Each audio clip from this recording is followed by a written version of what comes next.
longtime friend, Mm-hmm. my brother G-Roy in the building. Wait, get a round of applause. Right. Hold on, let's get some more volume. Let's get some more volume on the round of applause.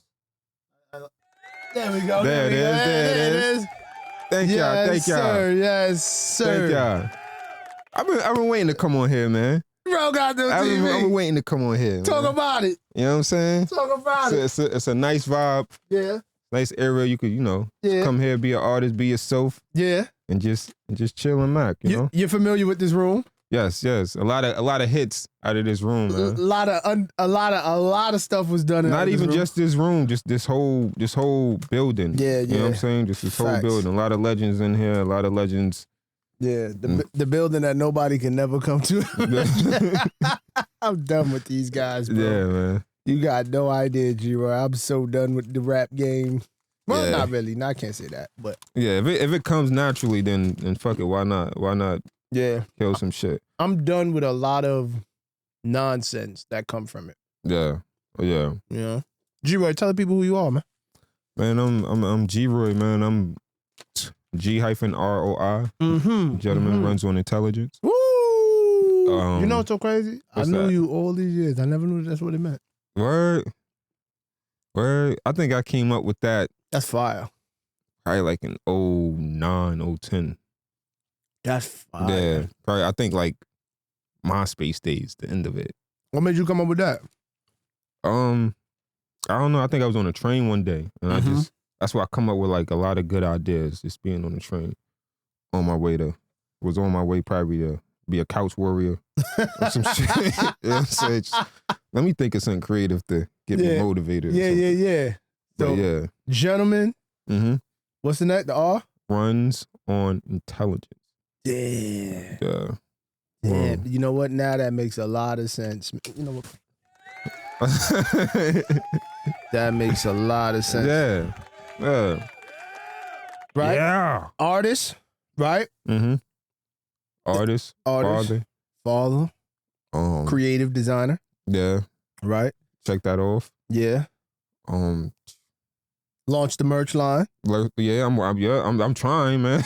Trying to get the motherfucker off the ground. I think I got too many ideas. It's fucking me up, but it's coming together. How Chelsea Projects. The most confusing place I've ever been in my entire life. It's 2 blocks. It's not that it's not confusing. It's just it's so hood, and then you'll just see like a random white person walking a teacup. Oh yeah. That. It's just mad. Yeah, they might be on their way to like the Google. Yeah. It's just so confusing. Yeah. It just that to me that is the epitome of New York. That one little project because it's such a melting pot. Yeah, they trying to get rid of it. Word? They trying to get rid of it, but everybody in Chelsea fighting strong. Not just Chelsea, but Fulton projects as well. That's where the Wayne brothers is from. Whoopi Goldberg is from Chelsea. I didn't know that. Yeah, she's from the projects. I didn't know that. She got like her own like I want to say like rec center or something there. She got a community center or rec, She pull up. She'll pull up. Whoopi pulls up. The Waynes, they'll pull up. Like anybody who was from that area, they'll pull up. Yep. That's interesting, man. I've seen the Waynes a few times. So that's so Raven used to live across the street. Word, Raven Simone? Yeah. She creeps me out a little bit. Yeah. She's into witchcraft and all of that. Yeah. I think at that time she was on a View or some shit. So, yeah. That whole thing kind of creeps me out. Yeah. The whole View thing, I don't really rock with that. I mean, I rock with her up to That's So Raven. Word. After that, I'm cool. Yeah. Everything before that, I grew up on the Cosbys and shit. Yeah, so. that's classic. That's classic. You know what I'm saying? So, but everything after that, I'm like, I think I grew out of watching Raven. Yeah. It's crazy, like, what happens to a lot of these Disney Channel stars. Yeah, man. You know what I'm saying? Like, they just get, I don't know, they just go into a different world of where they came from. Yeah. Next thing you know, they come out. Like, look at Orlando Brown. Him? Or not even Disney. He's a movie, though. But the one that's bugged out to me, man, and God bless her soul, is Amanda Bynes. Yeah, what's up with her? Yo, bro. That's another one. Yeah. I don't know what got them to make that left or whatnot, but that I was a fan, man. Yeah. So, The entertainment industry got it. Yeah. Yeah. The one that we wanted to jump into head first. Yeah, head first, man. I would have been a rapper, an actor. You wanted me to make some movies, whatever. I would have been anything to entertain, but now it's just like, man, it's just too many dark secrets. Yo. Yeah, too many. Yo, I was talking to my dog Trey about Diddy. Oh, yeah. Not too long ago. Yeah. And on the last episode, we was talking about it, and I was talking about the court of public opinion versus the actual court of law. And then you mentioned to me off camera that there's a possibility that he may get out. Yeah, yeah. I think the thing is whenever it first is going down and the feds, they just know how to persuade the public. Oh, he had 1,000 bottles of baby oil. So it makes him look guilty. The baby oil is crazy, though. Yeah. You don't need that. There's something up with that, bro. I don't care what nobody... I think that was extreme, but I think that was just a way just to make us say, oh, he's automatically guilty. When you do shit like that, it's hard to get the jury to decide. Well, not even to get the jury to decide on Diddy's side, but it's like, man, if everybody knew that, hey, he had 1,000 bottles of baby oil and he had all these quote unquote freak off parties, that nigga look guilty. But if none of this stuff is out there publicly, like this case is going on right now, it's none of it is like, they're not famous, it's out there publicly, but if nobody knew about all of that stuff, he probably would have already got bond or anything. And I'm not vouching for the nigga. I don't know if he did what he did or not. You know what I'm saying? Innocent to proven guilty. I ain't gonna lie, bro. They persuade you? They got me, bro. when the feds showed, they got a picture and they showed the gallons of it. I was like, there's no way. I don't care. Bro, listen. They had more baby oil than Expedel. Yo, old shout out to Expedel. Yo. I was like, damn, Daddy. My son had pallets of oil. Yeah. And they had the Fed post up with it on the picture. It was just like, nah, this is no regular human being should be that oily. Yeah. That has to be nefarious. Yeah. You know what I'm saying? Yeah. So now we don't want to be in the entertainment industry. What are we doing now? Maybe a brick and mortar business. Maybe some stocks. Yeah. Just get a good job and hold it down until. Hold it down. You know? Why rappers are so anti-job? I don't know. I don't know. I guess it helps the story out or some shit. Or I guess I don't know, because you got rappers who will be like, man, they'll like to rap about sleeping on the mattress and, you know, like, yo, my life is fucked up before all of this. I was doing this and that. And it's like, bro, you just unresponsible. Yeah. You got some job bars. Yeah. You got some fire job bars. Get a job, man. Yeah. Get a job. You know what I'm saying? I done been there to try to trap. And it's like, this shit is wacky, bro. Yeah, like the whole especially in New York City, like, bro, there's a camera everywhere. Like, you're gonna get caught. It's not even a matter of if. It's a matter of when you're gonna get caught because, bro, like, you can't even walk down the block without a camera in your face. And one thing too, I would always talk to like the older niggas who used to trap, and they would be like, yo, there ain't no real money out here. Yo, it's bro, like, it's literally 9 to 5 money. Yeah. Unless you moving like weight. You risking it for what? Yeah, bro. And then now everything got the fentanyl in it and all that other. Yeah, man. They got a new joint called Trank. Oh yeah, I heard of the Trank. Yeah, the Trank is crazy. That's what is that? Horse Trank. Yeah. So, I don't understand it. Who's the first person to say, yo, I'm gonna try this shit out? Yo, I ain't gonna lie, bro. Like, if I gotta really like think about it, man, and really like break it down, I think a lot of the stuff that like drugs and all of these things like that, I think a lot of it comes from really a lack of connection with God. Mm-hmm. That's first and foremost. Yeah. And then secondly, like, I think a lot of it is passed down on the bloodline. Because I was thinking about this the other day, like, I have an addictive personality. Yeah. And then when I was thinking about my father and I'm thinking about my mother, like, oh yeah, they had problems too. Like, they had problems with addiction. Yeah. At one point. Mm-hmm. And I'm like, yo, I notice certain things. Like I like to, like, when I'll overeat sometimes. Okay. You know what I'm saying? Like, that was my vice, overeating. So now I got to watch that. You know what I mean? Like, and then sometimes too, like, I would drink hard liquor. Okay, yeah. When I'm feeling upset. So like, God bless me with not turning into a full-blown alcoholic. Mm-hmm, but if I would have continued on that path, then every time I felt a certain type of way, I would have went to go grab the bottle, and that's how it starts. Yep. Or you know what I'm saying? So now because I think people would experiment. I think a lot of back in the day, like my moms and pops and all that era, that was just the times. Like yeah. they was just experimenting and bugging out. But now, like we know, this stuff destroys families. Yeah. This stuff destroys people's lives. Yeah. And it's still out there. It's like if your mom, your dad, or whatever, they was smoking out in the 80s or whatnot, 90s, it's still like you still trying to play catch up. It's like, your moms and dad, they might not even have the career to pass down to you or to help you out or anything like that. But you yourself is like, all right, now you got to figure it out on your own. Yeah. They're they just, even if they got off of the substance or whatever it is, they're still trying to figure that out. Yeah, they lost years of their life of being productive. Yeah. So they can't even like give you tangible advice from experiences that they had because they spent 5 years smoking, whatever kind of narcotic or whatever drug they was doing. But shout out to the people who's coming off of that. Yeah, you know for sure, saying? man. Like, and continue on your journey, man. Yeah. You want to talk about how you got your start in the rap game? True. I want to say in high school, really. Like I played with it when I was a kid or whatever, but I think in high school, like really listening to like Dipset, Rockefeller, like that era, like Fab, The Lox, Jadakiss. That was a good time. Yeah, that's when great music was out. But just being like, I think one time my boy had came to my crib and he was like, I had a feeling too. And he's like, yo, you wanna write music? Cause he was downloading CDs left and right of just all underground rap shit. That was such a good and time. And at the time, it's like, all right, I'm living in PA, and it's PA at that time was slow to get in music. So it was like, all right, we just kept feeding ourselves. Nobody had the music that we had. They would get it super late, but me and my boy, we would get it like the day of. Right. And then I guess that just fed me or whatever. And when it came down to writing, it just was like instant. I was like, oh, I like this. I think like the first, like I guess punchline I said was when the kid got more green than army clothes and putting dots on niggas like dominoes.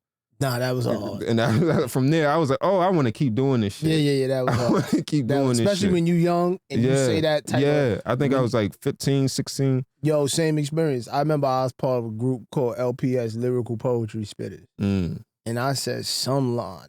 They was like, yo. Yeah. They couldn't even believe that I wrote that shit at like 14. Man. Yeah. You know what I'm saying? Yeah. And once you get that and then you in that circle, like, it's like, I bet. You want more of it. Yeah. But did you get into the music right after? Like the record? Yeah. I didn't first record until after PA. I had moved to Atlanta, and I was out there just battle rapping. That's when I first started hearing like Murder Mook and all of these niggas. Nah, battle rap in Atlanta is wild, bro. And it was different because it's around that time, like the levees and the hurricane and all this shit had broke or whatever. So it was like you had Atlanta there, but you also had New Orleans there. Okay. You had different people around from Florida and stuff like that because their houses was flooded or whatever. Yeah. So the schools was overpacked, and it was just a shitload of just niggas who could rap, who's talented. They really, them motherfuckers was rich as hell, man. Yeah. When I was out there, like they was rich as fuck. So I'm like, they getting all the girls, they getting all the attention. So I'm like, yo, I gotta really like do some shit. So one day after school, man, and I was quiet. It's probably like my second, third month in the school, Southwest DeKalb, and niggas is rapping. And I had one friend, and he didn't even know I rap. My son Blaze. Yo, it was always a nigga named Blaze. Yeah. Always a nigga named Blaze in the hood. His first name might be Justin. Yeah. Michael. Yeah. So fucking, I did that. I killed, it was like a cypher. Yeah. And killed the shit. It had to be at least like 50 people there. I killed the shit. And then I'm still rapping, and then like the one dude, he left, he came back, and he's like, yo, man, my man's want to battle you. And I was like, word? This is my first time ever battling. I was like, word? And I had so much shit that I didn't wrote, and I was like, maybe a moment like this will happen. Yeah. And the moment happened, and then just fucking ate that nigga the fuck up. Pause. I killed him in the rap battle. Yeah, I killed cooked him. Or whatnot. And then from there, it was just like my confidence took off. I started battling around the school. One time I battled the teacher. was like the last day of school, and he was like, nah. he was like a big motherfucker, man. Rap battling the teachers. Wow. Yeah, I ain't gonna lie. like, That's crazy. Was he nice? Nah, man. He was dirt? He was dirt. He was nice. He was like, as a person, he was nice. But it was like, my grades wasn't too tight. I was like, nah, I got to give him this one. Yeah, but after that, just running around Atlanta. Didn't do well in school, so came back up to New York. Went to South Bronx Job Corps. Was there for like 9 months. Crazy battling in there, just crazy. And that shit helped me more and more. Then from there, it was just like, if I ain't gonna step into like one of them big leagues and shit like that, and I'm gonna keep rapping, it's like, let me just figure out how to record music or whatever. Yeah. And the funny shit is that my cousin, Bernie Harris, shout out to Bernie. Shout out Bernie.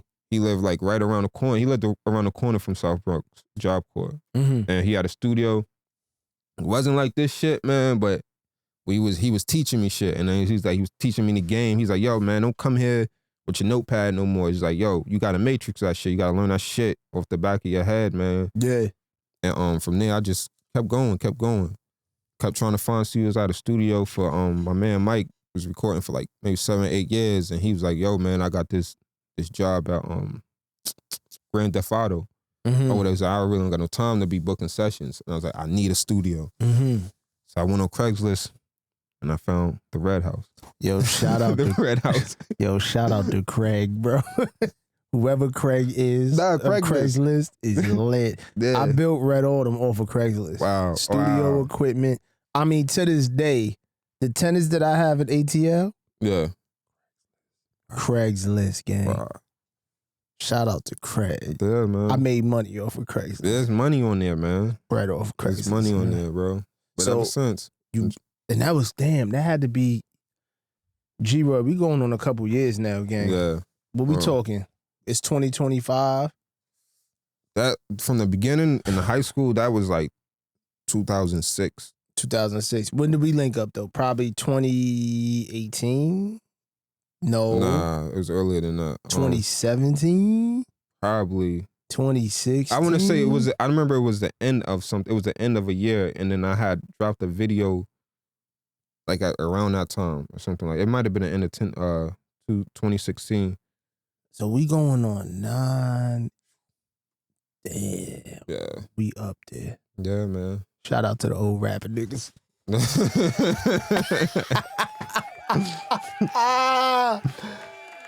Okay. So let me pick up the part of the story from here. All right. So when you booked the session, right? Nervous. Nah, bro, no way. You nervous? Bro, you was nice by then, bro. Yeah, but the way I was recording in my man's like garage for like a good 7-8 years. Yeah. And it wasn't like I never like I went to little studios here and there, like they were kind of bigger, more established and stuff like that. But I was just so comfortable with this engineer or whatnot. And it was like he was trying to get me to go deal with other studios and shit because he knew he was making a transition to like the video game, audio rock star and all of that. That's stuff. Big bread too. So yeah, you can't even knock that. Yeah, that's heavy bread. It's like I don't want to get in your way, so it's like, all right, man. I think I didn't go to the studio for months, and that shit was eating me up inside. And then every time I'd be on the train, like, yo, you supposed to look up Craigslist. You're supposed to go on Craigslist and look for a studio. You know, you underground that time, and you can't do what you want because you don't got no service. Yeah. I think one day I just was like, fuck it, let me look up. And then I seen like a couple of studios. The price you had was reasonable, and I was like, all right, fuck it, let's just call. Just see. I think I called you or text you or... You might have texted me. Yeah. I think you might have texted me. And then I think the first session, because I had a lot of studios over the years, man. Yeah. There's a lot of places that I had. I think the first one that we did, I think it might have been Irving. Mm-hmm. I think it might have been Irving. And yeah, I remember when you came in, I'm like, yo, you know, you cool, you was quiet, you know what I'm saying? Just, you know what I mean? We were just kind of like filling out the process of how we was going to approach it. Yeah. And then I think you sent a beat or whatever. I must have picked something up or however it went, and then you queued it up. Or I queued it up or whatever, and I was like, you know, we good, did a mic check. I'm like, the first thing I realized, I was like, okay, you know, normally when I do a session, especially with somebody new, I usually like to do a run through. Oh yeah, to get their levels, you know what I'm saying, where I wanted to be. Oh and then you did it, and I was like, yo, this nigga's run through is better than a lot of dudes' takes, right? So in my mind, I'm like, okay. And then there's certain things that I listen for, right? When I work with an artist, because ideally I'm not an engineer. Mm-hmm. My role is mainly a producer. Mm. You know, so I'm like the guy that, you know, like a DJ Khaled kind of. Yeah. You know what I'm saying? I just know how to get the sound that I need from the equipment, ideally. But that wasn't never my intention. So my intention is to always hear the raw talent and then cultivate it. Yeah. And I remember like first hearing you, and I was like, mind you, I still rap too, and I'm nice. Yeah, man. And I'm like, yo, bro was nice. Like, bro was nice. And then the beat selection, the subject matter, which we was talking about, the flow, the cadence, yeah. The structure of the song, how you put it together. And I was like, yo, yeah, this is the type of artist that I want to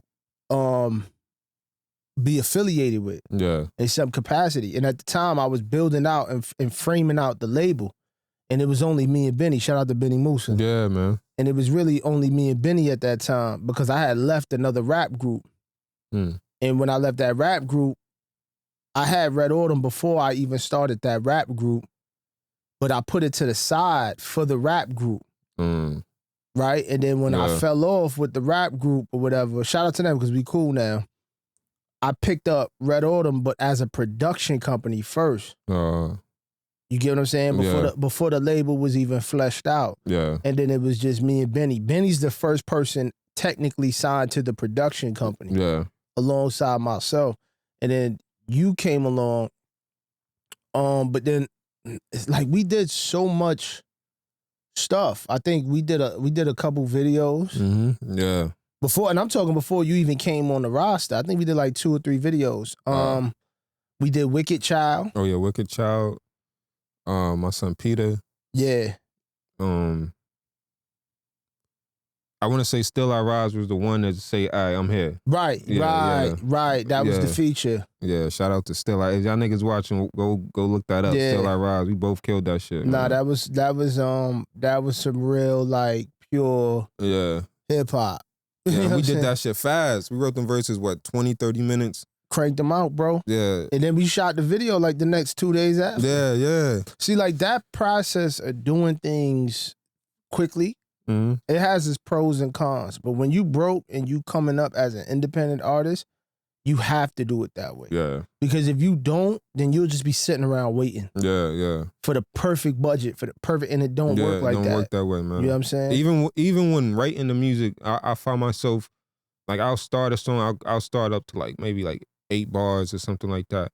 And I was like, I'll come back to it tomorrow or whatever. Or I'll come back. Like that. Yeah, it's like that whatever energy or whatever artistry I'm in, I got it, like it got to be done right then and there. Yep. If not, it's like that shit. I'm just gonna be sitting on it. And it'd be some hard ass lines. I'm like, nah, I can't do nothing with it. Facts. And then you can't recapture that energy after, you know what I'm saying? You lose it. Yeah. You know, but talk about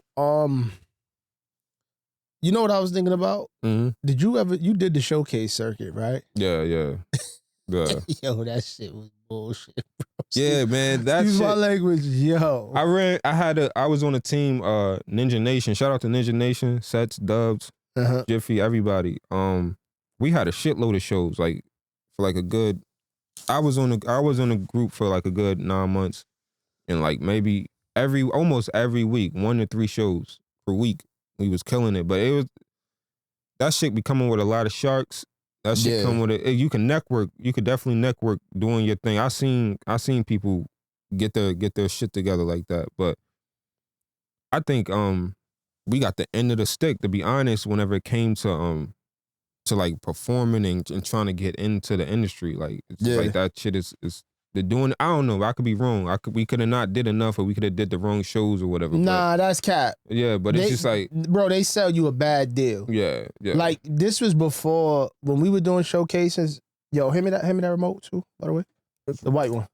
This was before like the internet really like exposed everything. This was before the Instagram era, the TikTok era. This was like the Tumblr. End of MySpace, early Facebook days. They try to hit you though. Right. They would hit you with this concept, and they usually targeted young artists. Yeah. Because the young artist was thinking, yo, such and such from Def Jam is gonna be there. And such from such and such is gonna be there. We did shows like that. And it be the dude that nobody knows. Yeah, he work at the label, but he cleans the bathroom. Now we did shows like that, but we knew to try to avoid them. If anything, if we was gonna do a show like that, like the one show we did, it was at I hate that he named the shit though. This Daddy's house. Hey, yo. Yeah, a Diddy's studio. This is way before the allegations and stuff like that. We agreed on it. It's like, all right, bro, we'll do it because supposedly the judges was Jim Jones, his mom's. Yeah. It was a producer. He was a Grammy Award winner. Wait, how was Jim Jones' mom a judge? She was trying to do. It's funny, bro. That like, whole day was funny. What qualified her to make her a judge? Let me explain that day to you, bro. I don't know one song. No, Jim Jones' moms do got a song. But now she was trying to do a show. She was trying to do her own reality show. Ah, okay. So it was like, all right, I get to Daddy's house or whatever, and I'm the first artist there or whatever. And it's empty. Like the hallways are empty. Like this is huge walk-in studio. Like it's enough to do like a film show on or whatever. Yeah. And they was like, yo, we not ready. I'm like, all right, whatever. So I leave, go get something to eat, go get my mans or whatever, come back. So many fucking artists are just like everywhere, bro. So the hallways is packed up, people packed up or whatever. And then finally, we good or? Yeah, we good. Keep going. All right. So it's all these people. So out of nowhere, Jim Jones' mom, she comes in, but she comes in with like at least like 3 big ass cameras. There's people following her. It's like, I mean, what the fuck is going on? I thought we were just performers. Like, no, she's a judge, and you know she's shooting a pilot right now for VH1. The pilot, I guess the show never happened because I never heard of it or whatever. But there were like a lot of stage shit going on. Like you had people in there who's like ready to cause fights and shit like that. But it just was so like, oh, this looked like they wrote this. You know what I'm saying? Like I guess some level of hip hop type of vibe or whatever. I was like, this looks too not realistic or whatnot. But I did that. What else? She was a judge. You had Kanye's. He had a producer. I forget the guy's name. Malik something. He was on Kanye's team. He was like a Grammy Award producer. So it seemed like it was a legit showcase. Yeah, but it just seemed like it was also content for them so they can. Like, it just seemed like, all right, we just gonna put this together so we got the people here. You know what I'm saying? Because nothing ever came out of that. You know what I'm saying? It's like, oh, we in Diddy studio, we got the people here, we got enough of people. Some people was like fucking dressed up. I'm like, bro, like they're in the audience. Like, I'm like, yo, I thought we was just like, what's going on here, man? I was like, all right, so we gotta bring it, bro. So mind you, again, I was the first artist there. The crew I was running with was Ninja Nation. We were the last group to perform, and we had the best performance. And I know it was a lot of groups before you, because they used to pack those showcases up, bro. Fucking producers. Yeah. But I was the very last performer, but we was the last group, and everybody's just like, yo, the questions that they would just, it just made me feel like think about it now, it's like, y'all had nothing to offer outside of just performing or whatever. Yeah. This was something for y'all. If the VH1 show was to take off, it worked in y'all favor. Right. You know what I'm saying? Like, there was nobody there with a contract who's trying to change your life or anything like that. But that was a funny situation, man. Just those type of shows of like saying, hey, I work for this label, I work for that label, that should be bullshit, man. Yo, and it was so crazy because they would catch you hook, line, and sinker every time. And then you gotta pay. And sell tickets. Yo.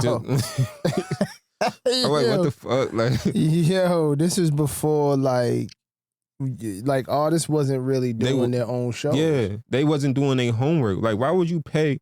That hit me a while after. Like, why would I pay and then pay and then sell tickets? Yeah, I remember the show we did and we came up off of that. Well, yeah, because we sold tickets and we got a part of the door. Yeah.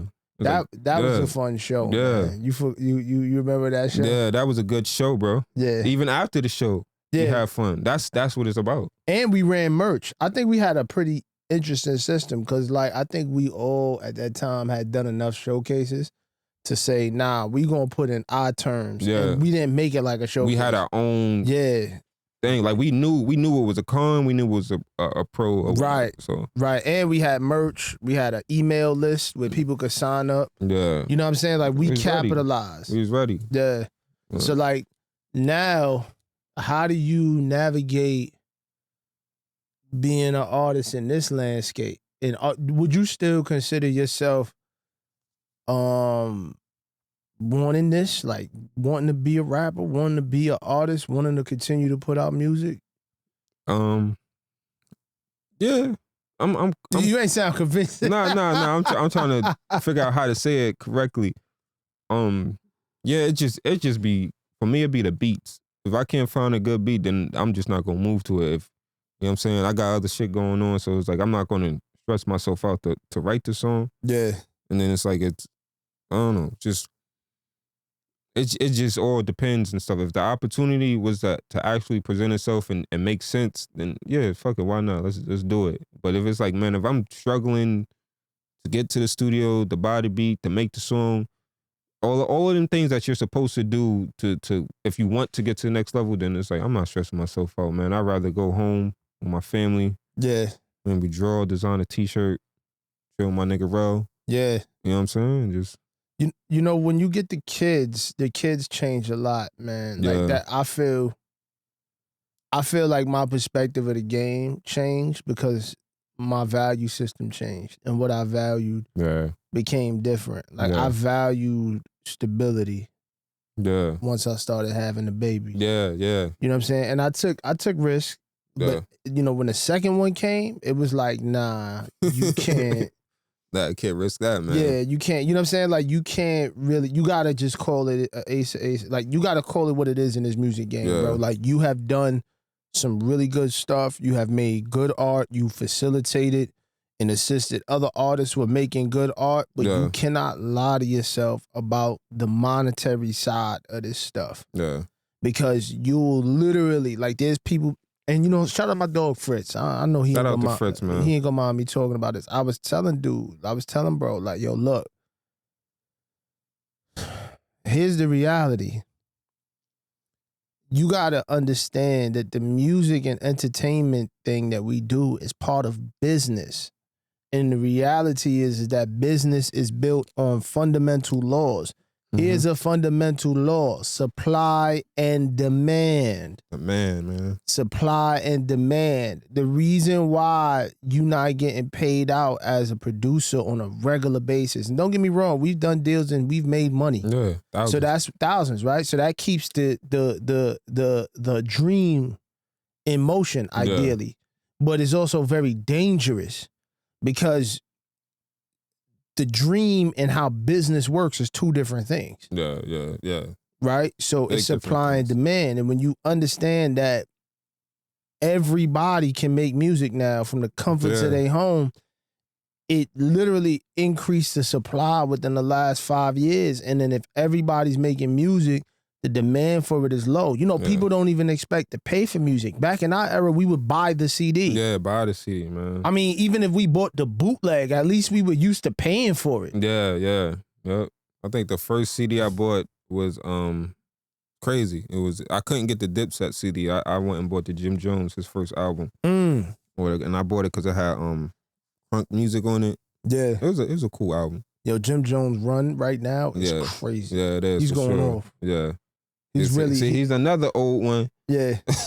out there doing his thing. But man. You know what, though?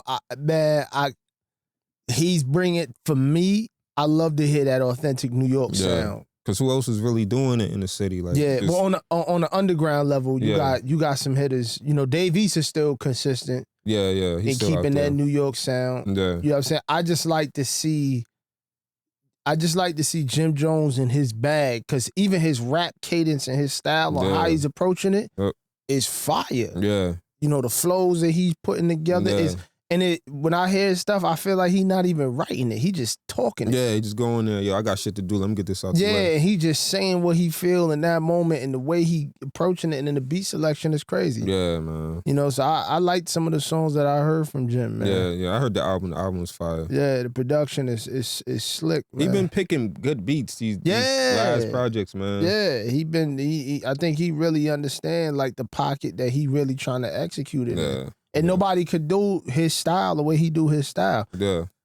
You know, I feel like the rap game right now, where it's coming to, is kind of coming back to that stage where you got to have your originality again. Because there was a time when New York was just copycat. Yeah.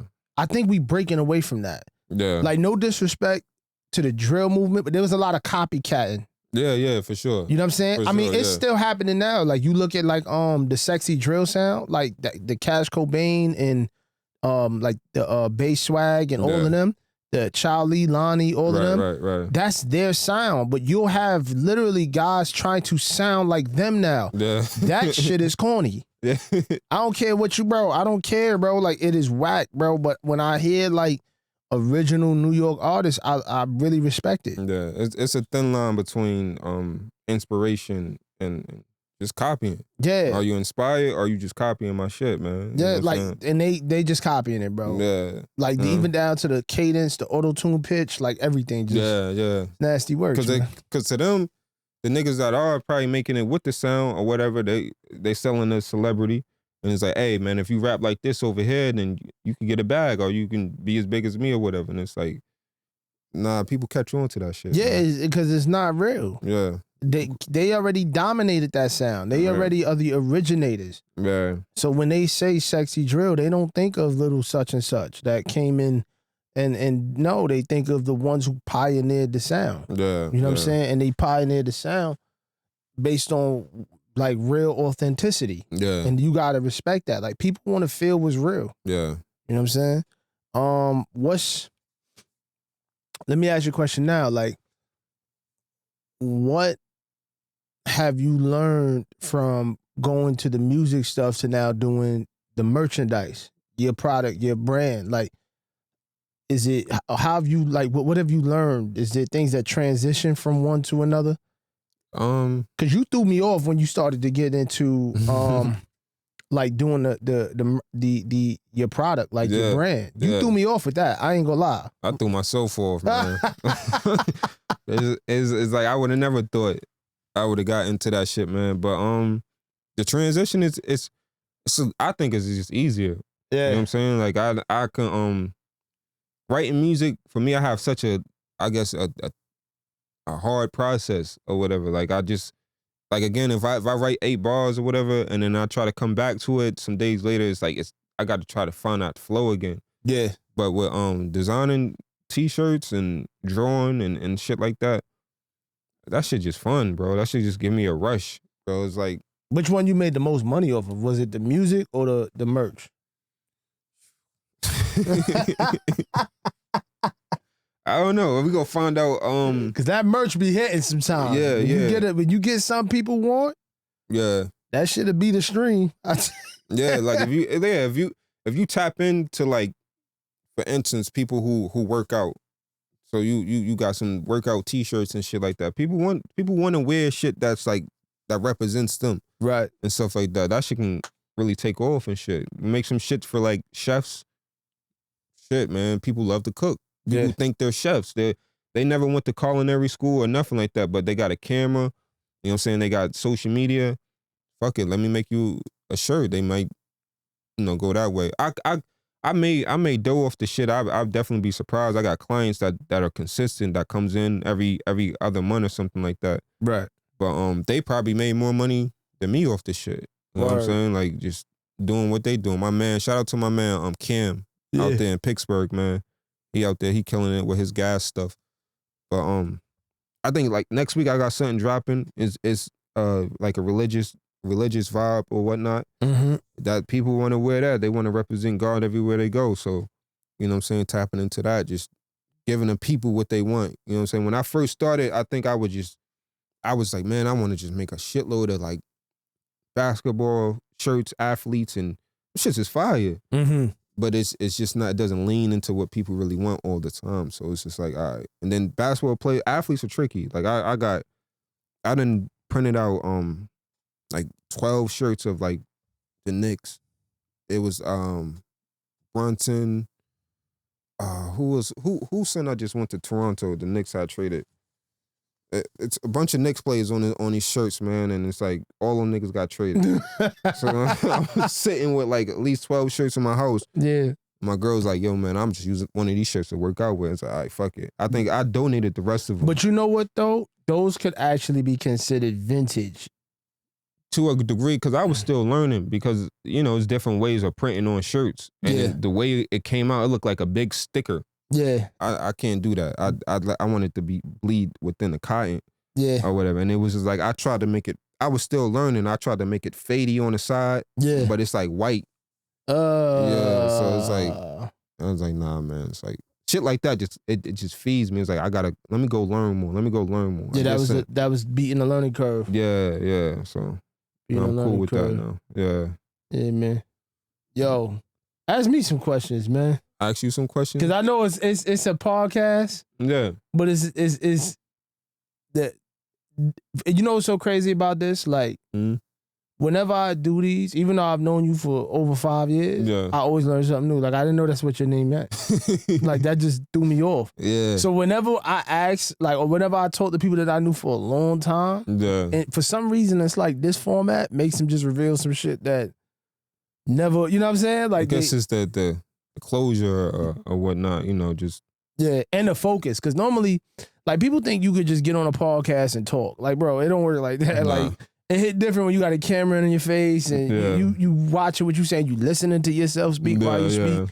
You know what I'm saying? So, you know, but there's certain things that people just now that they realize that, you know, like my friends, close people, when they get on a pod, they realize like it's still Rell they talking to. It's not nobody strange. Even the cameras is on, but still talking. You know what I'm saying? So ask me something, man, because, you know, I got a very weird perspective on everything that took place in terms of us working together.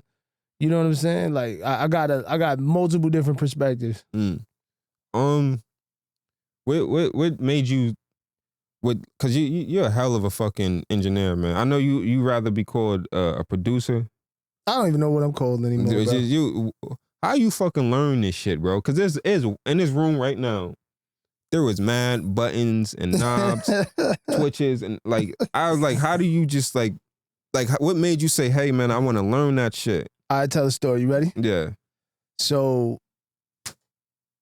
I used to have a job working in the hospital. All right. And I got into producing engineering in the music game late. Like I was 14, 15, part of this lyrical poetry spitters group, but we never went to no studio. We would just get together and rap and smoke. That's it. Oh wow. So fast forward, I moved from Flatbush, moved to Canarsie. Still wasn't into music. I was playing ball. I was trying to go to the NBA. You know, typical nigga shit. Yeah. So that didn't work out. Ended up catching a charge. Wow. But it wasn't no crazy stuff. I used to do a little boosting and stuff like that. Okay. We had like a little booster team, but this was before the scam stuff. Oh wow. Oh, you had the bag with the the tools and all that. Yeah, I was an idiot.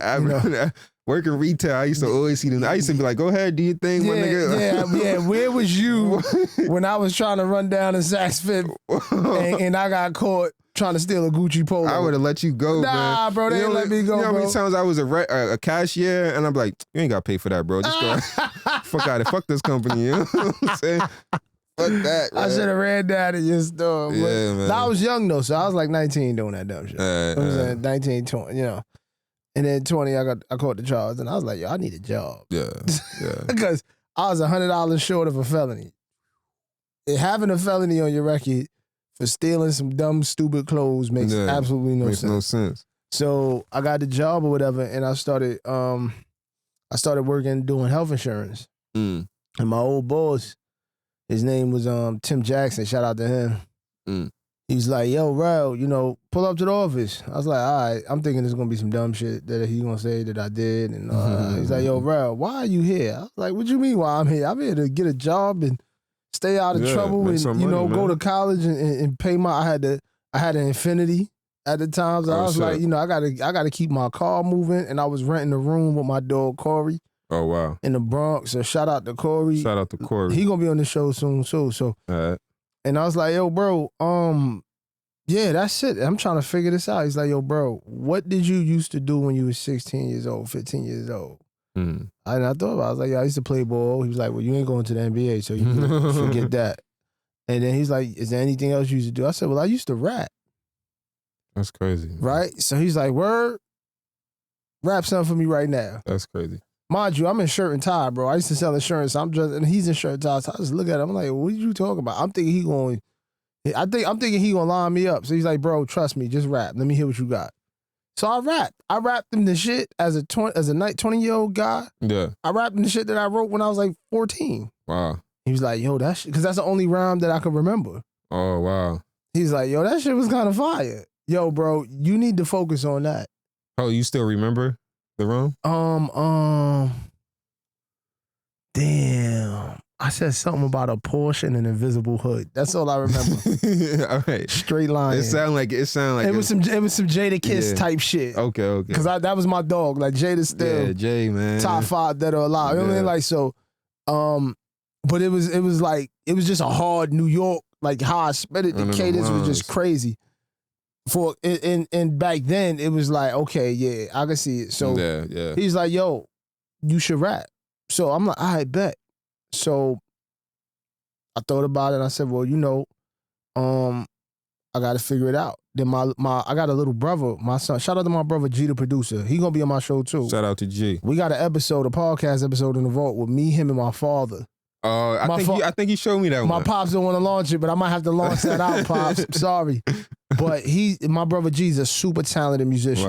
Wow. Yeah, I have a musical family. Wow. My uncles, everybody done creative stuff. Like I got, you know what I'm saying? Like your daughters is next. Yeah, they next. One of them or both of them could probably sing. Possibly, man. Possibly. So, he was into the music game before. Yeah. He was already building like a little home studio. So naturally, I'm gonna go to my brother. Oh yeah. So at the time, and he don't mind me telling a story because this is what really made me get into this. Yeah. So at the time, I was like, damn, I want to learn. I want to make music, but I just don't want to be a rapper. I want to have my own thing. So I went and bought an old beat machine. Mind you, niggas was using laptops and Logic and Pro Tools. I went and bought an old mixer beat machine. Wow. Yeah, you know what I'm saying? I didn't know what I was buying. Just was like, I got to do something. Yeah. You know what I mean? And I bought that. And I was like, all right, bet. I'm going to try and build my little own joint. But then I didn't have a microphone. I didn't have certain things. So naturally, I went to my brother and I was like, yo, look, bro, I'm going to take the music thing serious. So he was like, yo, he was living in Connecticut. Yo, pull up Friday night. Mm-hmm. We going to record. I'm going to show you how to move with the studio stuff. I'm going to put you on. So I'm like, all right, bet. So I'm all excited. I went brought my big ass beat machine. You know what I'm saying? Packed it up in my little Infinity or whatever. Yeah. And then I went on the road and I never forget it. Like the Friday night was pouring rain, bro. And I'm driving like, I don't care. I'm rain, sleet, or snow. I'm going to get through. We going to make this happen. I get there Friday night. He like, yo, Rell, I'm a little tired. And we playing catch up. It's my brother. So, wasn't thinking nothing of it. Friday night, he pull up. I pull up. We chopping it up. Boo, boo, boo. And then, we didn't make no music that day. Saturday come around. I'm like, I bet. I'm up early, bro. Like 6 a.m. in the morning, ready to go. I got rhymes already prepared. Yeah. I'm ready to go. Yep. So we go, we eat breakfast or whatever, and then I'm like, yo, bro, 12 o'clock hit in the afternoon. I'm like, yo, I'm ready to go. Like, yo, could we lock in? Let's get some time. It's like, yo, bro, I got to do this. I got to run this errand. But I promise you, when I get back, like I should be back like around 9 o'clock, 8 o'clock type shit. I got you. We gonna cook up. So I'm like, damn, bro. But all right, whatever. I ain't tripping. Yeah. Just drop me over to the crib. I'm chilling. Right? Boom. So this is Saturday night. Saturday night, this nigga don't come until like 12, 1. Oh, wow. By then, I'm like, I'm tight. I'm like, yo, bro, what we talking? He like, yo, bro, my fault. Time got ahead of me, yada, yada, yada. Wow. I was doing this, and this. But, yo, I promise you tomorrow, bro, we going to have at least one song mixed, mastered, done by tomorrow, which is Sunday. Yeah. Sunday morning come, eat breakfast. I'm like, yo, we going to cook up today. Today's the day. Yeah. 1 o'clock hit, like 1 in the afternoon. Mm-hmm. I'm like, yo, G, let's go, bro. I want to get on the road, but I want to cook up before I go back down. He's like, yo, bro, I hate to do this to you, but man. I got a dip, bro. I'm like, what you mean you got a dip? Like, he's like, yo, bro, Shorty had told me to pull up and I was going to link her and this, that, and the third. This ended up being his ex-wife. Oh, wow. Right? So I'm like, I just looked at him. I'm like, yo, bro, you know I drove all the way up here to come and cook up. He's like, yo, bro, I understand. My fault. I said, yo, say no more. Yeah. In my head, I said, I never depend on nobody for no studio. I'm gonna own all my stuff. I'm gonna be able to do everything that I want to do when I want to do it music-wise. I'm not waiting on nobody. I ain't doing none of that. And Red Autumn started that day. Red Autumn started that day. I went back to the crib with a vengeance, bro. Yeah. I took every single thing that I could find on YouTube and I just researched. Bought a laptop, learned on Logic first, didn't know what a compressor was, didn't know what EQ was. And then who really took me to the next level. And see, this is before your time. This is before Benny's time of Red Autumn. Wow. It was me. I'll tell you the original members. You don't even know them. Me, Beat Genius, Nuff Said Red, my guy named BC. That was our first engineer. But watch this. Everything is full circle, bro. BC is who taught me the basics of engineering. He was working on Reason and we would go to his crib and I would just work with him. But then I went and got my own and continued to build and accumulate my own. And then I just took it to the next level. Wow. And then when I took it to the next level, then I started recording my music and I put my first tape out back from the present. Wow. Watch how things connect, bro. Look at God. Now I'm doing showcases. Yeah. I win one of the showcases. Wow. Part of the package was an interview. Wow. At this independent radio station. Guess who I meet? BC. Benny Musa. Oh, Benny. Wow. I meet hippie Benny Musa. Hippie Benny Musa. None of y'all know hippie. I know Benny? hippie. I know hippie Benny. Wow. This is before big spending, traveling Brazil Benny, Bottega Benny, all Benny's names. I know Brazil. hippie Benny with the dreads and the tap shoes. Wow. With the high jeans, and I met him in the studio, and I never forget he had long dreads, and I was talking to him, and I was like, yo, this kid is really out here. I gotta see Benny with the dreads. Bro, man. It was funny as hell, bro. You had dreads too? Yeah, I had dreads too, right? So I'm sitting there, we chopping it up, and I'm like, yo, I hope to never meet this fucking kid ever again. This kid is weird. Like, he was talking about some crazy stuff, bro. I was like, yo. Wow. I was just there to rap some hard New York bars, and he was talking about transitionings of life, because he had just came from Boston to New York. Oh, so he was just in a different mental space, bro. He was, and then he was a pothead too, so he was smoking. Oh, wow. He was really out there. Benny, hippie Benny is out there. Yeah, yeah. So, but I met him, and we exchanged information or whatever, because he was an engineer too. He was like an engineer at the radio station. So I'm like, all right, whatever. We exchanged numbers. The number that I'll probably never call. Wow. And then fast forward, I'm moving the sessions. I'm doing the studio thing. I'm doing that, and I'm doing it out of my crib. Yeah. In Canarsie. And my next door neighbor, he's gonna be on the episode too. My dog Troy. He brings a guy in named Euro, and this guy Euro brings in Benny. Yeah, that's a full circle. And me and Benny been locked in ever since. Yeah. And me and Benny would go through these periods of separation. I wouldn't talk to him for a year, then he just popped back up until we locked in. Yeah. And formed the second phase of Red Autumn. But Red Autumn came about. How'd I get into engineering? Is because my brother stood me up.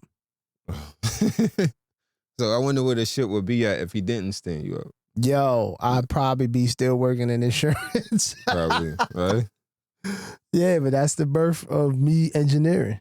Wow, man. Yeah. Yeah, man. I tried to get into it, bro. I just end up selling my I think it's compressor. Yeah, you had the mic, you had the Bluebird mic. I still got it. I'm just bullshitting on selling it. You know, when you because we went through a period where you kind of separated from making music because you had the baby on the way. And then when you got back into it and you wanted to build a home studio, I knew what that was. That was you trying to take your creative control and your destiny in your own hands. Yeah. But I would always tell you, this shit is harder than it looks. Yeah, man. It is. is harder than it looks. Anybody trying to build a studio, it's hard, son. Yeah, to get good quality. That's one. Right. To get a good quality studio is hard. And it takes years. Like you can record yourself all you want. You could even create a good recording environment all you want, but to mix and master, it takes years to develop a good ear. Yeah. You know what I'm saying? But I would never knock an artist, and where's the camera at? All artists should have their own studio. Yeah. I think going through that moment though, it exposed me to the whole, all right, let's design. Let's do some graphic designing. Right. Because I was like, all right, if I'm gonna record myself, then let me come up with some cover art. Right. And then I started looking at it like, hold up, I could do more than just cover art. How about like some merch? Right. Hold up, I can do some logos. Hold up, I can't just do this for myself. Let me reach out, see if some people want to fuck with it. Let me come up with some prices. Right. Some fair prices and shit. And see, that's how it rolls over. yeah. Like the recording engineering got me into the videography. Now I have the recording and the videography. Now here comes the photography. Yeah. Now the photography comes, wait a minute. Here comes the graphic design. Yeah. Here comes making the merch. Now I'm learning screen printing and embroidery. Now look, we make a shirt. Now we make a shirt. Now, and before you know it, you have your own infrastructure because it's a snowball effect. Yeah, you have your own playground pretty much. Yeah. You know? Just at any point where you just feeling like, man, I ain't creative, if you look around, you got everything to keep you in a state of play. Like even this. Yeah. Like this was a quick setup. Yeah. It's quick because I know what I'm doing. Yeah, exactly. You know what I'm saying? With me or whatnot, it's like I don't have the space. You know what I'm saying? Like as far as like the quietness. Yeah. Or whatever. And then it's like, all right, making decisions on like, man, do I want to buy this mic or do I want to just take this money and buy a bunch of blank t-shirts and try to turn it into something? Yeah. Or whatever. You know, it's like, that's when that for me is like, I'm looking at, man, rap, or do I want to just build my own brand? Like I can get to the money a little bit faster. Right. But rap is like, I respect the art more than the business side of just. You know, it's overwhelming. Yeah. Like, it is, bro. Sometimes I wish I didn't know what I knew. Yeah. And because like I think about this all the time. Like the people who know less, they just literally focus on one thing because they know less. Yeah. Sometimes I don't know whether I'm a podcaster. I don't know whether or not I'm a mute. I do mute. I mean, a lot of hats. I wear too many hats. Yeah. You know what I'm saying? It could be a gift and a curse. It could definitely be a curse because you don't have focus. Yeah. If you ask me what it is that I do, or if you ask anybody who knows me on a creative, they would say Rell does everything. Yeah, that's not necessarily a good thing. It's broad. Right, because you don't know me for just one thing. Yeah. You get what I'm saying? It's great that, you know, like, hey, niggas is talented and stuff like that to someone who's on the outside looking in. Right. But it's like, man, like sometimes you have so many ideas, that shit just like what you get upset at yourself that you don't get one out and time. Yeah. Like it took time to learn how to do all of this stuff. Yeah. So now by the time you accumulated all the knowledge and the skill set based on wisdom, you're tired. Yeah, you're tired. Then you got to think about balancing your personal life. Yo, bro, that's one thing that I realized doesn't exist. Yeah. When you really trying to build something from the ground up. Yeah. Work-life balance does not exist. It's just literally work, and you just pray that your family can survive that, especially as fathers.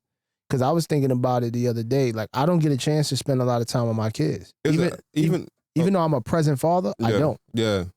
Especially like, all right, working a 9 to 5, you want to chase your dreams and you want to have your own personal time, and then you still trying to just fit in time for your immediate family. Right. Then you got your friends, then you got your family, extended family, and all of these things of every day trying to balance it out. Like I try to call my pops at least once a week, and then that should be hard to do or whatnot. You know what I'm saying? Just trying to balance that out or whatever.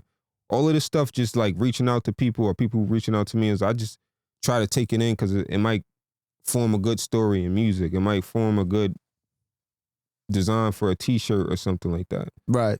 You know, but it's hard to balance. It's like if we look at the people who are like they're not gonna ever say that shit like, hey, you know, I don't really have the day-to-day life with my family and stuff like that. They're just gonna show you the results of everything that, like the hard work. They're never gonna show us what comes with it. Like Right. not seeing your family all the time, or not just being around. You're always consistently on the phone answering emails or text messages. Like to be a businessman and really be the face of something and shit like that. That shit comes with a lot, bro. Yo, bro, Shit comes with a lot. we just finished up the studio in Atlanta. See? And shout out to all my guys. Shout out to my Leafs in Atlanta. Shout out to 100 Mil. Mm-hmm. Shout out to Banger. Shout out to Stretch. Mhm. Shout out to 100 Rome. Shout out to 100 CEO. Shout out to the whole 100 Milli gang. Ah. Leave to the Milli, are you silly? Shout out to them, man. They've been really holding it down there. And of course, Benny Moose have been down there with me back and forth. Yeah. Shout out to my guy Akaifa who helped me build it. He led the direction of it. Shout out to my dog Raul. Trump, keep him here. Wow. You know what I'm saying? Tricky, just keep my dog here. Yeah. 'Cause he's been getting busy with the sheetrock. Oh shoot, hold on. Mhm.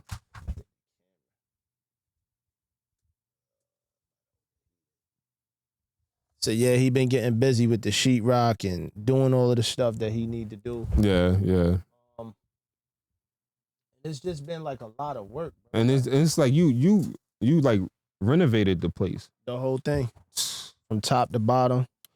See, a lot of niggas just want to rap. Nah, man. Like I went bro. through a lot of sacrifice. Yeah. You know what I'm saying? That building cost me a lot of sacrifice, man. Like I ain't gonna lie, I kind of shaved some years off my life a little bit because the reality is that it took. Mhm. How could I put it? Yeah. It took so much out of me. Yeah. Yeah. You know what I'm saying? Like it took so much out of me. It took a lot of time. It's in a different state, right? So, I'm dealing with a lot of things. Shout out to the Red Autumn House team in terms of, what Red Autumn is on the real estate side. Yeah. But in terms of project management, just getting everything together, it took a lot, bro. Yeah, man. I believe it. And I can't say I had work-life balance. Like I slept in an abandoned building essentially Yeah. to get it off the ground. Yeah. You know what I'm saying? Like sheetrock dust, sawdust. I'm Wow. sleeping in it, inhaling it, waking up in it. Wow. You know what I mean? I'm having a shower in a Planet Fitness. Mm-hmm. And this is, you know what I'm saying? Driving an old beat down 2008 Dodge Magnum just to cut costs and get things going. And Yeah. it took a lot out of me. And then now it's built. And then I'm like, damn, I don't even use it. I don't even use it. But it's booked up with tenants and. Well, yeah, I have tenants. Yeah. Shout out to them for paying the rent on time. You know what I'm saying? And but even managing tenants. So I just went from so many different directions. It's a lot, bro. Yeah. It's truly a lot, man. Work-life balance don't exist when you're building something from scratch. It just doesn't. Yeah. And it's not enough hours in a day. Oh no, man. Not enough hours in a day, not enough days in a year. Like it's just always something to do. You fix something breaks down. Yep. You know what I'm saying? Like it's just a lot. Yeah. But going into now, it's Red Autumn is now 11 years old on paper. I've had the first LLC. Nigga, you gotta since- clap it up for that, man. Wait, we get Clap it up.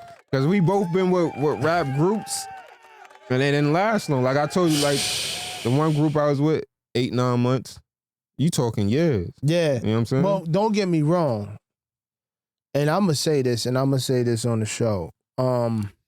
There's a lot of bumps in the road of Red Autumn. There's a lot of phases of Red Autumn. The way that I designed Red Autumn is based on when you became a part of the team and what location we was at. Yeah. So like, for instance, you would be considered an Irving. Okay. You get what I'm saying? Yeah, There's some yeah. people who are 79ers, meaning they're from the original 79th. Okay. Then there's people who are Lorings. Oh, yeah. Then you got people who are Normans. Okay. They're Leafs in Atlanta. Yeah, Norman. You get what I'm saying? So like, it's all based on the street of whatever. Because every time, There's like different roots in the tree. but it's exactly what it is. Mhm. Every time like we had a different phase of new artists coming in, it was always in a different location. Like, think about it. Yeah. Benny's the only one who's different than everybody else because he's considered a steward, which was the 44 Stewart location that we had. Okay. You, Talk to Me Ralph, Matt, shout out to all these guys, Royale, all of these guys were Irvings. Yeah. You get what I'm saying? Then you had the Lorings, which was like Fritz. Fritz, yeah. I remember meeting Fritz right in here. Right. Yeah. Fritz, Weeze, all of the guys that came in underneath Loring. And we did business. But I could say this, man, like, you're right. Yeah. It doesn't last. Like, me and you sitting here is a blessing. Yeah. You get what I'm saying? We stopped working together for a period of time because our lives changed. Yeah. Not because we didn't want to do music together or we didn't want to do business together. It changed because you went and had children. I had a kid. And I think when you went to go have your kid, that was such an adjustment period for you in your life. Like, you really had to fast forward and really get shit on track. Yeah, man. Because you had your daughter to live for. And then COVID. And then COVID hit. Like the COVID whenever she came. Right. I was like, all right, let me just make sure that we're safe. And then it's like, all right, gotta get a steady job. Right. Got that, doing that. So you're working full time and coming back home, and then you want to be a father. Yeah. And stuff like that. And it's like, all right, I got my own personal studio, but it's like, my daughter's asleep right now. So far I can go with that. You know what I'm saying? So yeah. And I think you just had to focus on getting your bread up. Yeah. Yeah, for sure. It was a money play because you had to get the crib. Yeah. You got everything kind of fast, bro. Yeah. Because when the baby came, correct me if I'm wrong, you was still moving around. Nah, I was. You was in Bushwick. I was in Bushwick. But you was doing the roommate joint. Yeah. But you couldn't play that game no more once that baby came. Nah, we tried it. Yeah. But the roommates was weird. Yeah, you see, you got to get your own joint, and then New York rent is crazy. Yeah, for sure, man. You know what I'm saying? So you had to really like buckle down. I don't even think you had any space for rap during that time. Nah. Much less Red Autumn. I think when I was staying in Harlem, once we moved from Bushwick, we stayed in Harlem, and I had like maybe 2 songs. I forget the name of it, but we shot a video for it. No Fear. No, not No Fear. It wasn't No Fear? Nah, it was was it the one when you was in the museum? Nah. I can't remember, bro. We did a lot. I think it's nah. Y'all didn't shoot this one. My man's from PA. I came. Shout out to. I know. I think I know what you're talking about. The one. It was nighttime. Yeah. Okay. We was in Harlem or whatnot. My boy. He gonna hate me if I forget his name. Andrew. I believe. Yeah. No. Andre. He gonna forget. He gonna hate me if I forget his name. But he came all the way from PA, like damn near 6 hours, and I was fucking. I ain't gonna hold you, bro. This is how I know. Like, yo, you gotta tighten up, cause I'm never that late. I was late as fuck to the shoot. I forget where I was at, bro. But no, I was in Harlem. Nah, I was not. I just moved. I had to just moved to Flatbush. Then I had to come to Harlem to shoot the video. So it was almost like an hour and a half trip to get there. And then he was just chilling in the car with his kids. I was like, yo, bro, I'll pay you extra money for that or whatever. And, he didn't even charge a lot for the video. Mm-hmm. And we shot the video, did that or whatever. But that was like the one thing that was like, all right, that's like squeezing the last bit of juice out the rag of just. Right.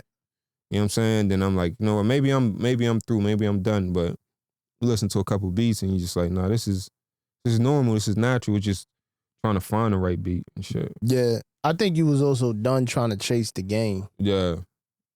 Yeah. A lot of shit just, I don't know, just having my daughter, I'm cool. Like the same people not around, and lost friends in COVID and lost friends before COVID. Yeah. It was like them same people who was just like motivating me, just it ain't there no more. It's just I'm kind of going through that now. Yeah. Like we just finished Benny's album. Shout out to Benny. Yeah. G-Roy's on it. Yes, I'm on there. Yeah, I got a verse on there. Spoiler alert. Benny was rapping his ass off. Rappity rap. Benny literally a year ago was like, yo, bro, I can't do this rap shit. Mm. I can't do it. Like, it's taking too much of my life.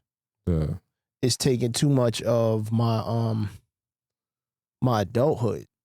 And I love Benny so much, like I can't even knock him. So he had to step away and get right. Yeah. So there was a period where, you know, it was just the ones who was holding the Red Autumn as a company down wasn't even an artist. The one who was holding it down for real was Fritz. Wow. Yeah, I would see Fritz. Fritz was online, going posting, crazy. Yeah. And he was getting opportunities and he was bringing in revenue. And then I had my experience when I did my fast, and then I put out my 2-track EP. Oh, yeah. Me and Benny flew to Atlanta to do my video. He shot the video for me. Yeah. Fire. Thank you, bro. Shout out to Benny.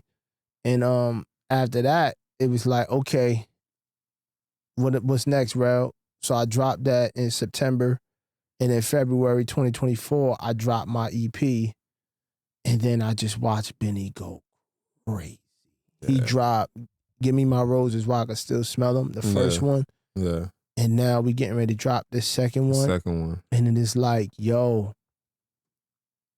the environment has changed, but me and Benny's dynamic has not. Yeah. And that is so sacred to me, bro. Yeah, yeah. And like, this is no shade or slight to anybody who was on a team before. No shade to you or slight to you. Mm-hmm. But I always say this, like, just so long as me and Benny are involved with the music side of Red Autumn, because Red Autumn is now more than just music. Yeah, yeah. If you really want to know where the money comes from, it's really real estate. It's not like we didn't make millions of dollars off of our catalog. Yeah. But on the music side, that's where it started from. And that will always play a part because that's the creative part that tells the story of where we are. Like, Benny, if you listen to certain things or if you listen to certain things that I say, it's telling you where the story of Red Autumn is. Yeah.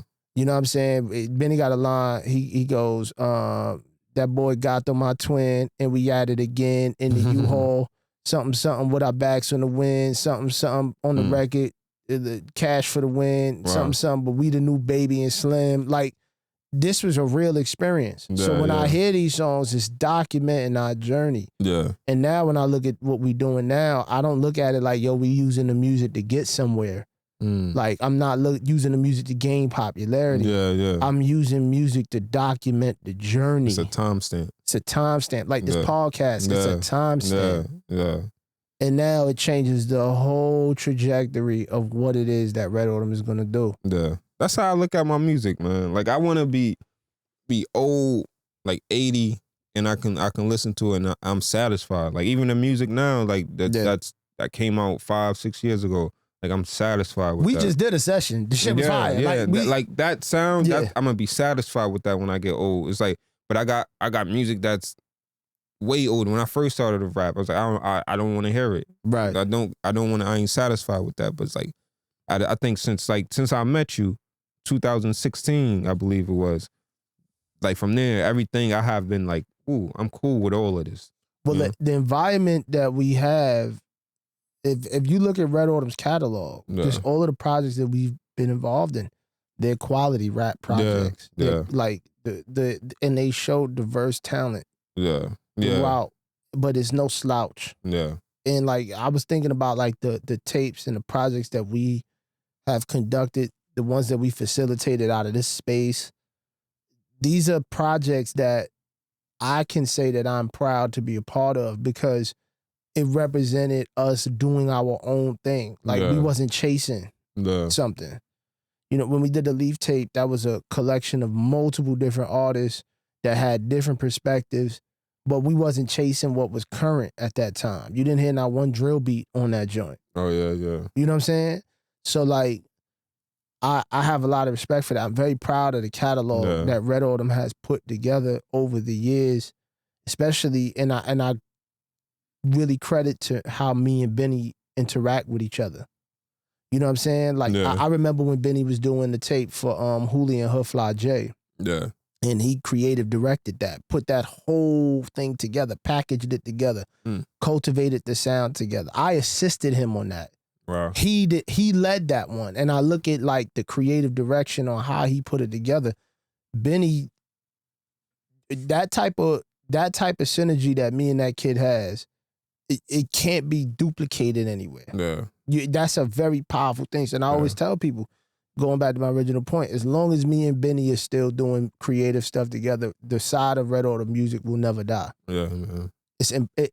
It just won't, no matter who comes and goes. Yeah. Because when all else fails, me and Benny could do everything that everybody on the team can do. But not everybody on the team that we work with can do what we do. Yeah, that's a fact. That's a fact. You get what I'm saying? Yeah. But it hurts my heart sometimes. I'll be real with you while we on the show. Whenever you lose group members or people that you work with for years and then they no longer with you, it makes you question this whole journey. Yeah. Right? But then I look back and I think to myself, that was there for a reason in a season. And then when I think of the concept of what Red Autumn is based around the tree, like you said, every leaf falls from the tree. Yeah, every leaf falls from the tree. And that's a part of life, and it's okay. Yeah. All of the people that I worked with, this is the God honest truth. Whether we fell out in a negative or positive way, I really do wish them well. In their career and whatever they choose to do. Because some of the people that we worked with, like, we made really good moments. Yeah. And I can't negate that. Yeah. You get what I'm saying? Yeah, it's more good moments than bad moments. It's whatever happened. But I like to just say, hey man, I remember them days of just doing this and doing that. Like I'd rather be tuned into that. Yeah, I agree. You know, I agree. Who wants to carry the bad shit around? If this didn't work out that way, then all right, cool. We can go our separate ways. But I'm gonna keep remembering that time when we did this. We performed that. We recorded that. Yeah, that's really where I'm at with this whole journey. Yeah. You know what I'm saying? Because at the end of the day, when it's all said and done, I know for a fact that Red Autumn has created and impacted other people's lives. Yeah. Help get niggas be like, all right, I'm staying in the studio today. Right. This can be going on that block, on this block. I avoided that shit by being here. Yeah. And even though, like, because I'm gonna be real with you, bro. Like, I didn't have no blueprint. I didn't have, bro. I just learned off YouTube. I don't think a lot of niggas that's on have a blueprint. Like, all these groups from the ASAP mobs to the locks, niggas is just rapping. They was just rapping. You just happen to be there. And you stumble forward. Yeah. You know what I'm saying? You stumble forward. You stumble forward. You ain't planned to take that step. It's like, nah, you fell this way. Right. You fell into that. Right. And sometimes in the moments, people may not understand it. And going back to what we was talking about, like what groups and why they fall apart. I think groups fall apart because it's a lack of understanding perspectives from all sides. Yeah, different perspectives, yeah. Because everybody, even though you're a part of a group, is an individual. Yeah. And so they have individual perspectives. They're going through individual problems. And all of these things affects how they show up in the group, whether they see it or not. Yeah. And then now the bigger the group gets, the more management it requires. And then now, before you know it, you have a Fortune 500 company. But remember, Fortune 500 companies hire and fire people all the time. Yeah. See, it hurts a little bit different because it's small business. So it's close-knit, right? Yeah. But when you scale it up to something big, it doesn't hurt that much. That's how you could get fired from your job and they have a replacement in the next week and it's like G-Roy never existed.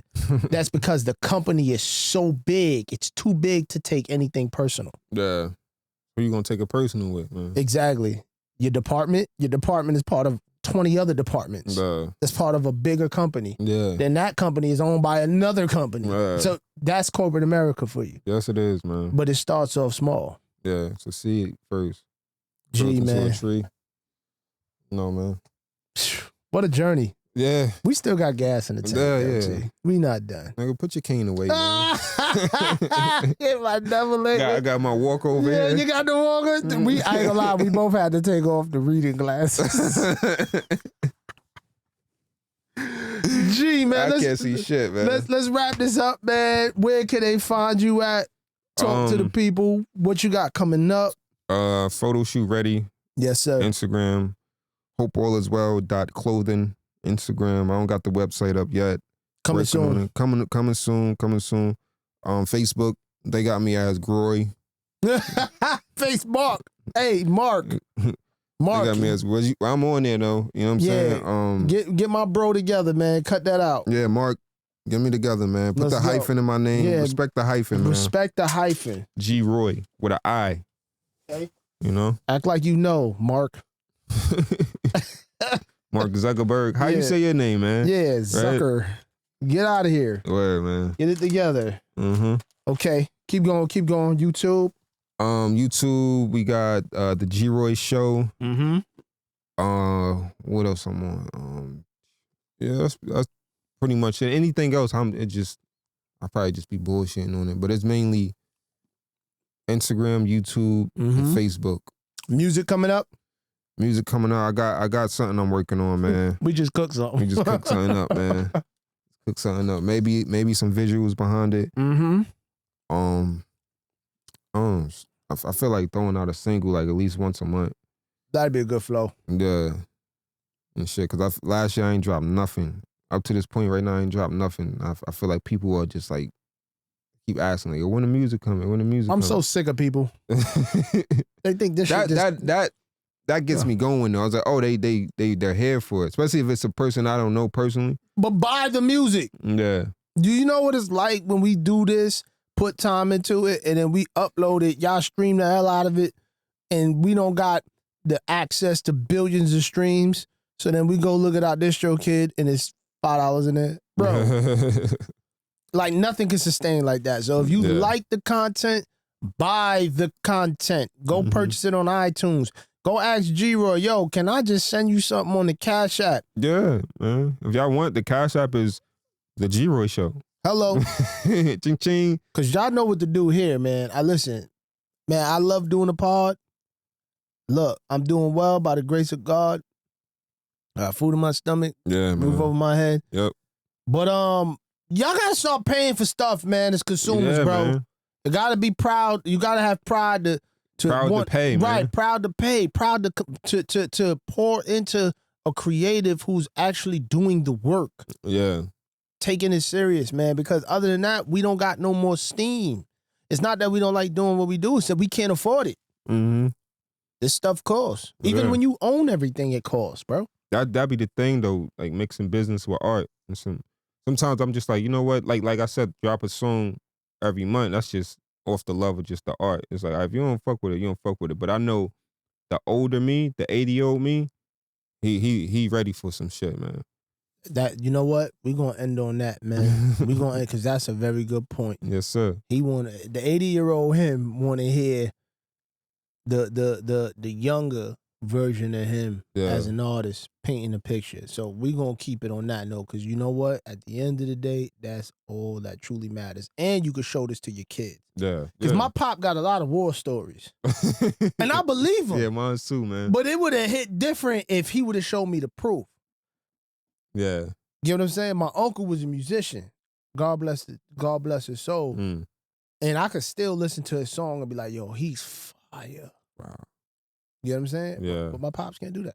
Wow. I know my kids could do that for my records. Yeah. By the grace of God. Yeah, yeah. You know what I'm saying? But that's another thing, man. Make sure y'all keep God in your lives. That's bottom line, man. Keep God first, man. Keep God first. Best as everything you do. Yes, sir. Yes, sir. You already know what it is. It's your boy Rell Gato. Make sure you like, comment, subscribe, tell a friend. If you watching the content with a camera at, subscribe, bro. It helps. Hit the bell notification. Drop a comment. All my leaves that watch the podcast, bro, drop a comment. And don't just put a leaf, bro. Don't put it. Say something. Say something, bro. You know Say, yo, bro, I can't wait for G-Roy new project to come out.